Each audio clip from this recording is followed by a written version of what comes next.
ఆత్మీయ భరోసా కూడా ఒక్కసారి వేసి దులుపుకుంటే సరిపోతుంది గోసి. ఈ ఇందిరమ్మ ఇంటికి కూడా ఒక్కసారి దులుపుకుంటే సరిపోతుంది, 1,00,000 రూపాయలు ఇచ్చి దులుపుకుందాం గోసి అని ఈ మూడింటి మీద రేషన్. హలో అండి, నేత్ర ఛానల్కు స్వాగతం. మిత్రులందరికీ నమస్కారం అండి. ఈరోజు మనము తెలంగాణ రాష్ట్ర ప్రభుత్వము అమలు చేసే ఈ 4 పథకాల మీద మనము చర్చలోకి వెళ్ళిపోదామండి.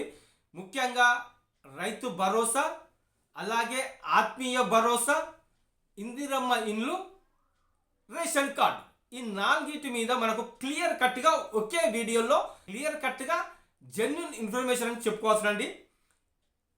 మొట్టమొదలు రైతు భరోసా అనేది ఈ జనవరి 26వ తారీఖు నుంచి వెళ్ళి పడనున్నది.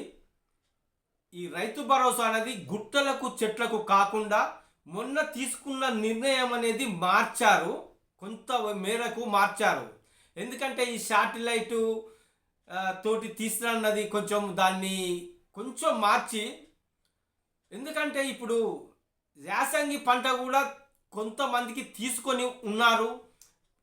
పంట పండించే భూములు అన్నీ కనబడాయని గవర్నమెంట్ కూడా అర్థమైంది. నేను మొన్ననే ఒక వీడియోలో చెప్పాను, అన్ని భూములల్లో పంటలు వేసి ఉండవు అని నేను మొన్న కూడా చెప్పడం జరిగింది.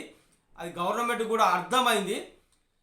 బీడు భూములకు కూడా ఈ రైతు భరోసా అనేది, అంటే బీడు భూములు అంటే పంట లేకుండా, అంటే సాగుకు యోగ్యమై ఉన్న భూములే, కాకపోతే ఇప్పుడు ప్రస్తుతం అందులో పంట వేసుకొని ఉండదు అన్నట్టు.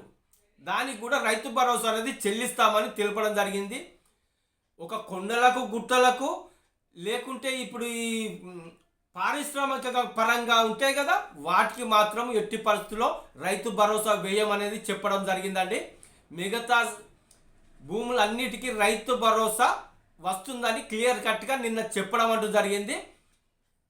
ఇక ఈ ఇందిరమ్మ ఆత్మీయ భరోసా అనేది కొత్తగా తీసుకొచ్చిన పథకం అండి.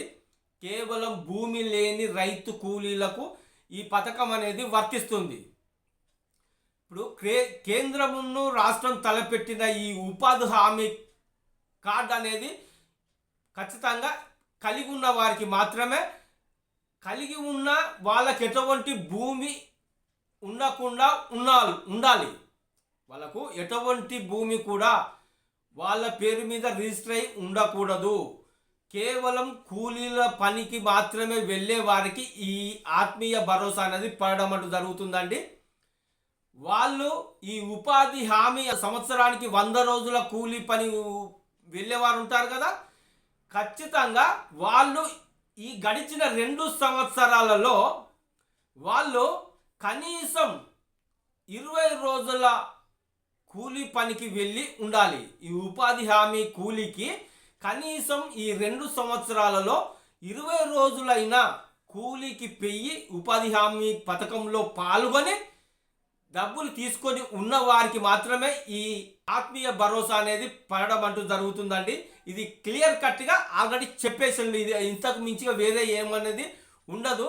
నిన్న కలెక్టర్ల సమావేశంలో వీటన్నిటిపైన చర్చ అనేది, తీవ్రమైన చర్చ అనేది జరిగింది.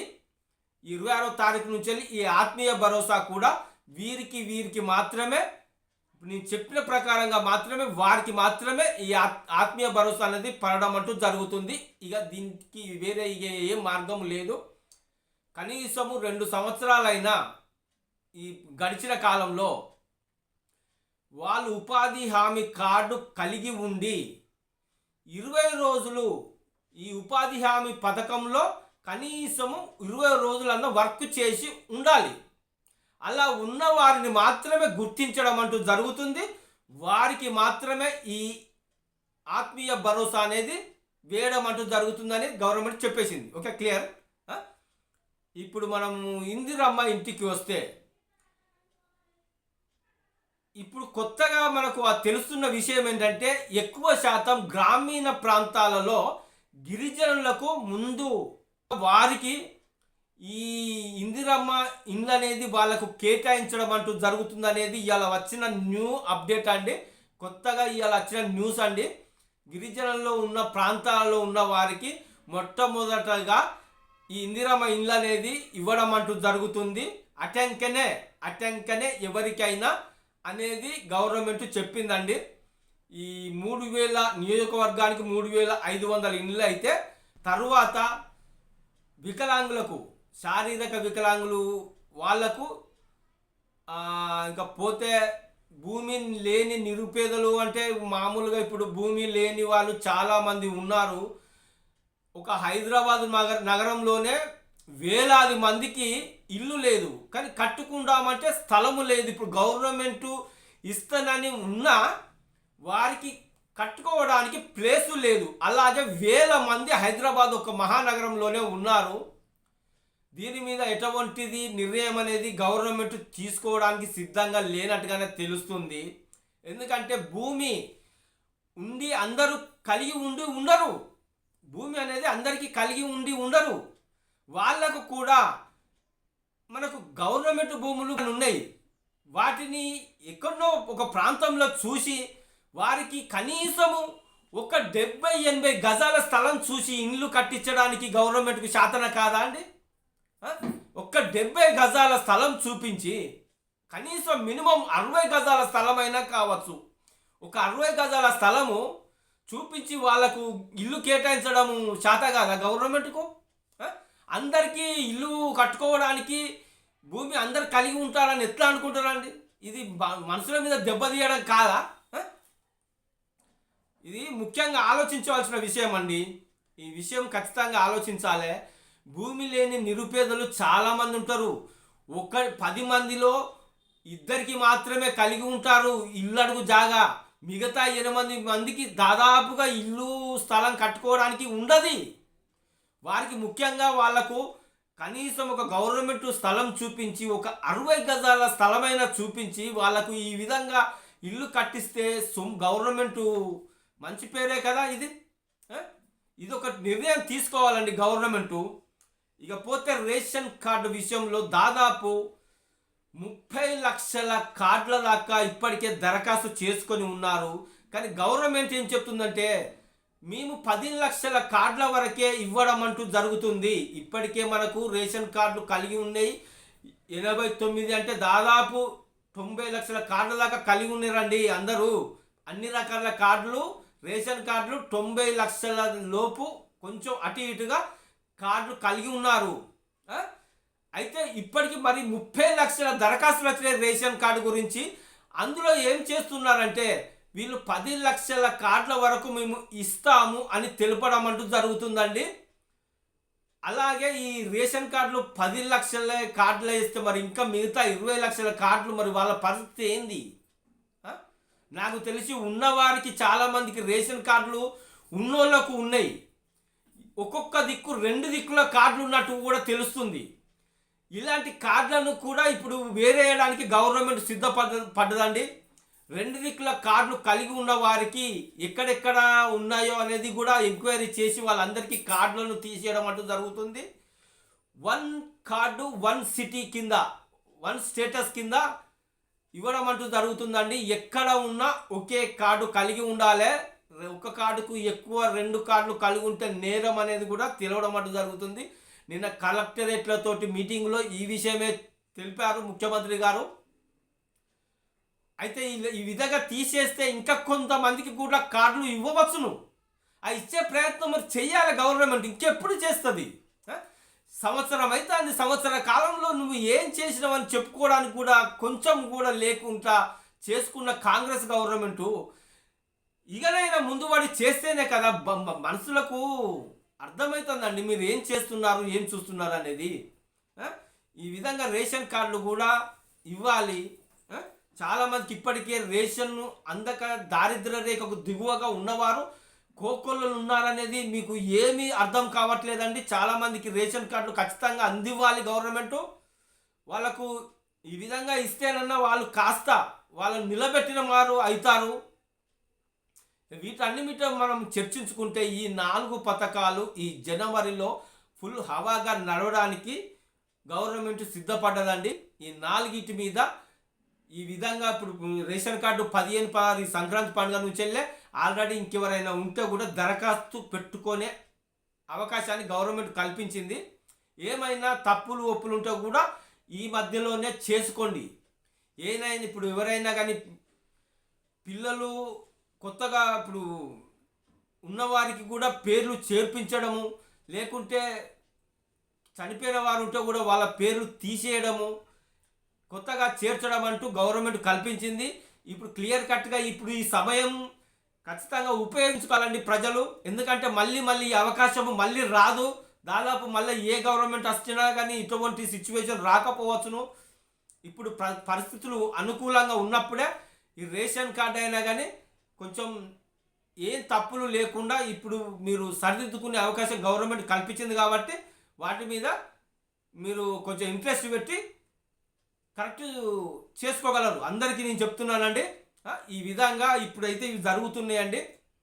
ఇక పోతే ఒకటే ఉన్నది, మెయిన్ అంటే మెయిన్ అండి, ఈ పెన్షన్ల పైన ఎటువంటి డెసిషన్ అనేది తీసుకోవడం లేదండి.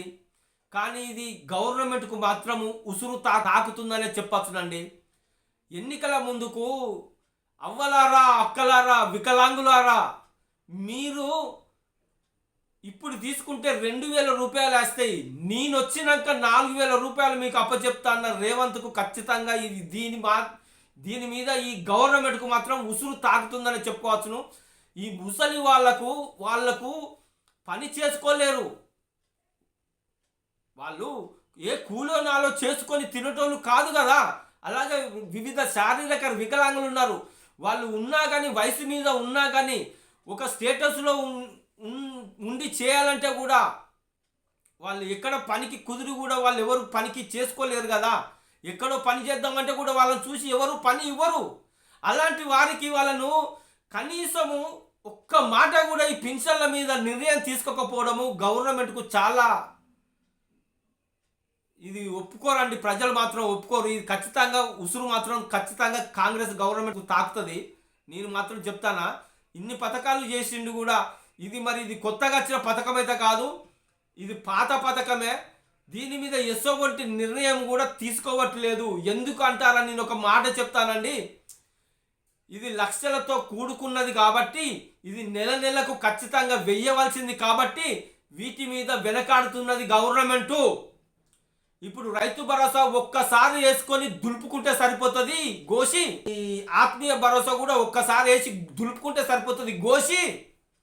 ఈ ఇందిరమ్మ ఇంటికి కూడా ఒక్కసారి దులుపుకుంటే సరిపోతుంది, 1 లక్ష రూపాయలు ఇచ్చి దులుపుకుందాం గోసి అని ఈ మూడింటి మీద రేషన్ కార్డుల మీద గవర్నమెంట్ నిర్ణయం తీసుకున్న దాని వెనక ఏమర్థం ఉన్నదో నేను చెప్పాలన్నా. వచ్చే ఎన్నికలు, ఈ స్థానిక ఎన్నికల గురించే ఇలాంటి నిర్ణయాలను ముంగడబెట్టుకొని ఈ గోసి దులుపుకోవడానికి చూస్తున్నారు. కానీ ప్రజలకు ఎటువంటి ఫలితం అనేది దక్కకుండా చేయడానికే ఉన్నది.